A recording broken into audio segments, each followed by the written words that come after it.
Welcome back to Portland Today. This afternoon we're doing penny pinchers, and we're going to talk about kids heading off to college. You know how expensive it can be, and you wonder, is it worth their time and effort to apply for all the little scholarships you hear about here and there? How much time should they spend on it? Where to look? How to be successful at it? So many different things to consider. Well, I feel overwhelmed just talking about it. We've been through this, and it is a hard process. And joining us now to talk about it, though, is Brenda Eichelberger, the senior business instructor at PSU School of Business, to kind of break it down for us. Is this worth the effort? Is there money out there?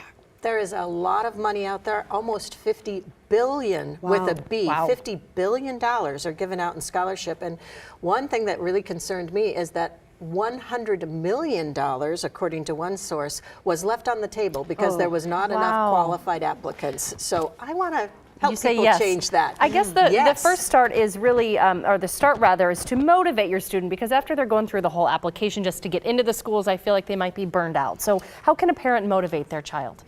I'll tell you just a very quick story. My son, I was trying to motivate to do scholarships, and he was a senior, and it was difficult, but I had lent him money for his car, and he owed me a car payment. He would not do scholarships, would not. And finally I said, okay, Evan, I'll give you $10 for each scholarship, and you owe me a $180 car payment. That afternoon, he did 18 scholarships. So you owed him a little, or no? Oh, he did just the exact. He didn't do 10 more. He didn't, nothing.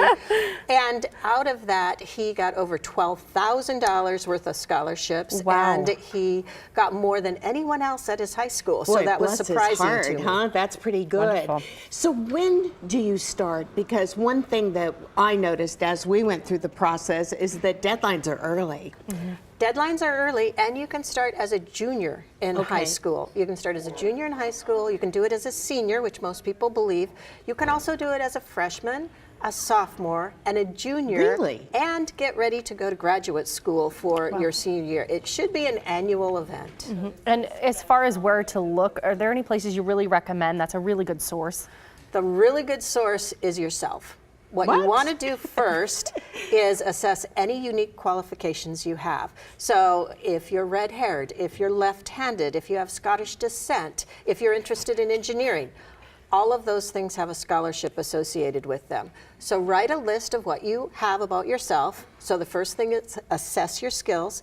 Then what you need to do is research online. All of those things I just said have a scholarship associated with them. Wow. Even if you're a coffee drinker, there's a scholarship. Wow. How did I miss that one?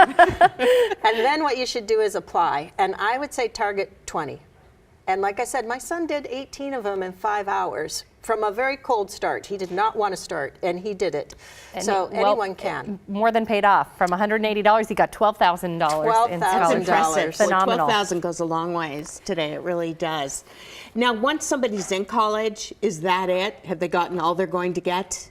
No, that's one of the illusions. You should fill out your FAFSA, which is the free application for federal aid. Right. And you should fill that out every year. And every year you should fill out scholarships because there's more scholarships out there. Single moms, you've got all kinds of reasons that you can have for getting a scholarship. And like I said, $100 million gets left on the table because students don't do it. Get that money. Yeah. That's Apply. Get the money. Brenda, Apply. thank you so much.